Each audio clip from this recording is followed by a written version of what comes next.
In this video, you will understand RAG end to end, the concept, the architecture, the real products companies are building with it, and finally, what to expect in an interview.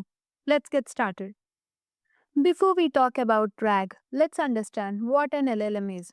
An LLM, a large language model, is an AI model trained on massive amounts of text. Text goes in, the model understands it, and text comes out. That's the whole interface. Here's what's actually happening inside. The model doesn't write its whole answer at once. It predicts one token at a time. A token is roughly a word or a piece of a word. So when people say the model is thinking, it is doing next token prediction extremely well at massive scale, and that's exactly why it sometimes hallucinates. It always predicts something plausible sounding, whether or not it actually knows the answer. Now, two hard limits every LLM has. 1. The knowledge cutoff. It only knows what it saw during training, and training stopped at some cutoff date. Ask about anything after that date, and it is guessing. 2. If it has never seen your data, your company documents, your PDFs, your internal notes, it simply cannot answer the questions about them. And this is the dangerous one. When it doesn't know, it doesn't say so. It hallucinates a confident, fluent, completely made up answer. That's where RAG comes in. Retrieval augmented generation has three components. First, a retrieval mechanism designed to gather relevant documents. Second, an augmentation phase that uses those documents along with the user's query to formulate a prompt. And third, an LLM to generate the final response. Instead of letting the model answer from its old fuzzy memory, we handed the right information at the moment it answers. We find the relevant documents and we say, read this and answer only from this. Let me show you the simplest possible example. A prompt is just the input we send to the model, the text that tells it what we want. Here, we define a prompt that includes a short article as a reference, and that article acts as a context for answering the user's question. Notice what we did. We manually pasted the relevant text into the prompt. That's the whole idea of RAG. The full pipeline does exactly this one thing automatically from thousands of documents at scale. Let's see the key benefits of RAG. An updated knowledge base. You can update your documents anytime without retraining the model. Reduced hallucinations. The model is grounded in real text instead of hazy memory. Improved accuracy. It answers from the right context and verifiable responses. Every answer can cite exactly where it came from. Before understanding how retrieval works, let's see what a vector and an embedding are. A vector is just a list of numbers. Think of each number as a coordinate in multidimensional space, say hundreds of dimensions. An embedding is what converts a piece of text into those coordinates. Here's the magic. Similar meaning gives you nearby points. Take words like dog, cat, puppy, and car. Each one gets embedded into its own coordinates. Plot them as points, and dog, cat, puppy all land in the same neighborhood. Car lands far away. Distance equals meaning. Close points related meaning, far points unrelated. And here's the part that surprises people. Puppy and dog share zero letters in common, but they still land right next to each other because distance here reflects meaning, not spelling. Hold on to that because ingestion in RAG is about placing your documents into this space, and retrieval is about finding the points nearest to your question. Now let's see how retrieval actually works. First, we chunk the documents in the knowledge base. We split every document into smaller pieces. Each chunk is converted to a vector using an embedding model. Then the vectors are stored in a vector store. When the user enters a query, the query is also embedded with the same model. We then retrieve the chunks closest to the query vector. That's the similarity search. That's how relevant content is found. And here's the part people get backwards. The LLM never searches anything. Math finds the documents, the LLM writes the answer. This is a quick summary of how retrieval works. Why chunk at all? Context windows are limited. Models can only read so many tokens at once. You can't hand them 5 full length articles. Precision. We want to pull the exact paragraph that answers the question, not drown the model in whole documents.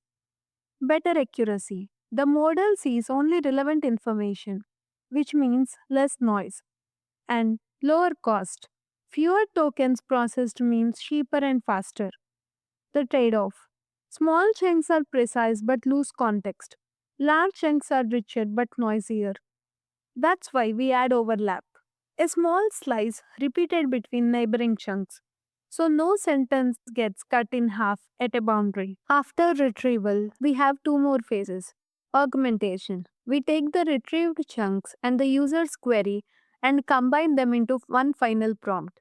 The prompt has three parts: instructions, telling the model how to behave; the context, which is the retrieved chunks, and the question itself; then generation. The LLM receives the assembled prompt, reads the context, and writes the final answer, not from memory, from what we just handed it. Retrieval finds it, augmentation packages it, generation writes it. That's RAG. Now, how do we make retrieval faster and sharper? That brings us to metadata filtering. Metadata is information about the chunk, not the text itself, but things like the title, date, category, and source. It is stored beside the embedding in the vector database, and it lets us filter before the embedding search even runs. The benefits are: it makes the search faster, smaller pool to search; sharper, we search only where the answer can actually be; traceable, we can cite which document answered the question. Strict metadata filtering can give zero results. Always keep a fallback. If the filter returns nothing, retry without it. For example, a customer asks, "How do I return this?" But your return policies differ by country and product category. Filter first: country is equal to USA, category is equal to electronics. Now, vector search only runs within that small pool. I'm using Llama Index, a framework built specifically for connecting your data to LLMs. It gives you ready made components for loading, chunking, embedding, and retrieving. In Llama Index, chunks are called nodes. A node carries the chunk's text, its metadata, and its vector. The filter has three parts: the key, which metadata field to check; the operator, how to compare, here EQ means equals; and the value, what to match. Both rules sit inside metadata filters applied together. We pass these filters into the retriever, so the rules apply before the similarity search runs. Filter first, search second. Right now, vector search has a weakness. Vector search is fast. Search millions of chunks in milliseconds. But fast means approximate, roughly right, not perfectly ranked. Say the vector search returns 25 chunks that match the user's query. The results will have good chunks mixed in with noise. The best chunk might be sitting at position 14, not position 1. The fix is re-ranking, a picky second pass. Let's say we retrieve 25 candidates from vector search, and then we pass them to a re-ranker. The re-ranker reads each one together with the question and scores true relevance. It is slower per chunk, but it only has to check 25 candidates, not millions. It reorders everything, and we keep just the best 5. Those 5 focused, high quality chunks are what the LLM actually reads. Better context in, better answer out. The last step, and the most important one: building a RAG is easy. Knowing whether it actually works, that's where most projects fall apart. There are two separate things to test: the retriever. Did we find the right chunk? And the answers. Did the model use it correctly? Two different failure points, two different tests. Let's start with the retriever. Two simple metrics. Hit rate asks, was the correct chunk anywhere in the results at all? If we fetch the top 10 and the right chunk is in there, that's a hit. But being in the results is not enough. Position matters. That's MRR, mean reciprocal rank. If the current chunk ranked first, score 1. Second place, half. Third, a third. Together, did we find it, and did we find it fast? Now the answers. Three metrics. Faithfulness. Is every claim in the answer supported by the retrieved context? Or did the model slip in something invented? This is your hallucination detector. Relevancy. Does the answer and the context it used actually address what was asked? A faithful answer to the wrong question is still a failure. And correctness. Does it match a known verified reference answer? This one needs labeled data, which brings us to a problem. Nobody has a labeled evaluation dataset lying around. So here's the trick. For each chunk, have an LLM write a question that this specific chunk answers. Now you know for every generated question exactly which chunk retrieval is supposed to return. That's a free benchmark built from your own data. Now let's zoom out for a moment. RAG is not just a concept. It is what powers some of the most widely used AI products today. Perplexity uses RAG at web scale. It retrieves live pages and generates answers with citations. Notion AI Q&A lets you ask questions across your own workspace documents. Your documents become the knowledge base. GitHub Copilot Enterprise grounds its answers in your company's code base and internal documents. Notice what all of these have in common: the same architecture you just learned, just different data, different scale. And now, let's go through some of the questions you can expect in an interview on this topic. For each one, try to answer in your head before I do. Describe step by step what happens between a query coming in and an answer going out. The answer is the pipeline we just discussed. Embed the question, apply metadata filters, run cosine similarity search, re-rank the top candidates, and assemble the augmented prompt, and hand it to the LLM to generate the answer. Note that metadata filtering and re-ranking are optional.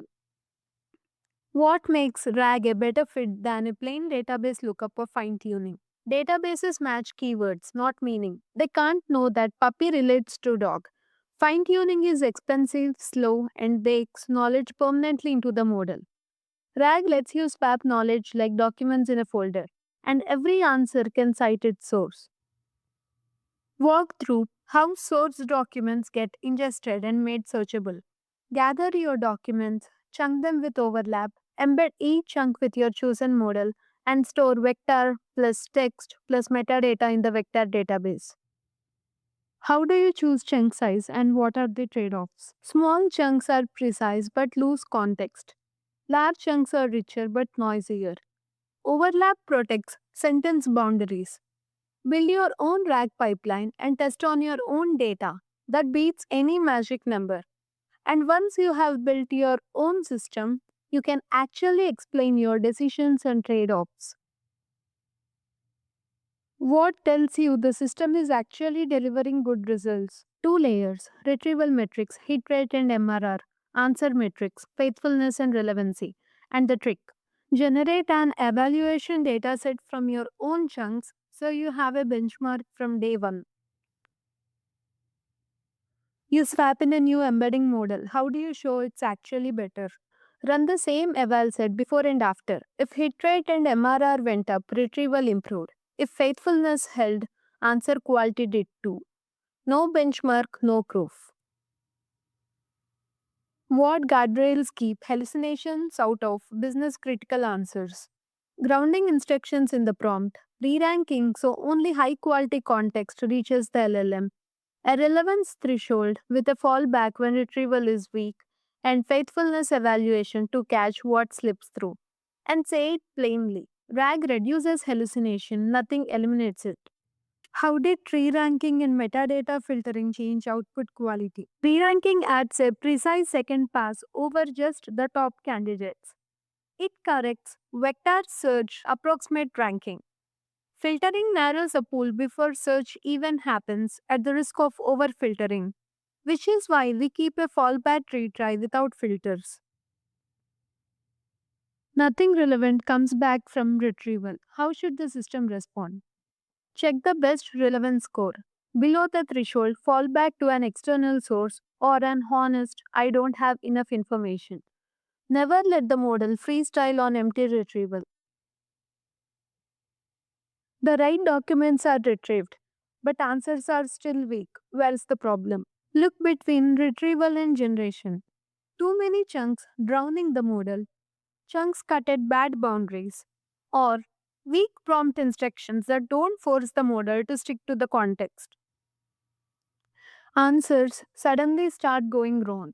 What's your first diagnostic step? Isolate the stage using your eval set. If hit rate dropped, it is a retrieval problem. Maybe new data was ingested badly or the embedding model changed. If faithfulness dropped but hit rate held, it is a generation problem, a prompt or model change. How would your RAG system handle scaling from 10K to 1 million documents? Retrieval quality degrades first, as similar sounding chunks crowding the top results from the vector search. Then latency becomes the bottleneck. The solution is to use metadata filtering to shrink the search space, re-ranking to fix precision, and caching frequent queries. That's all for today. Thank you for watching. If this video helped you, please subscribe and like and drop a comment with the topic you want to see next. More AI videos are coming, one topic at a time. See you in the next one.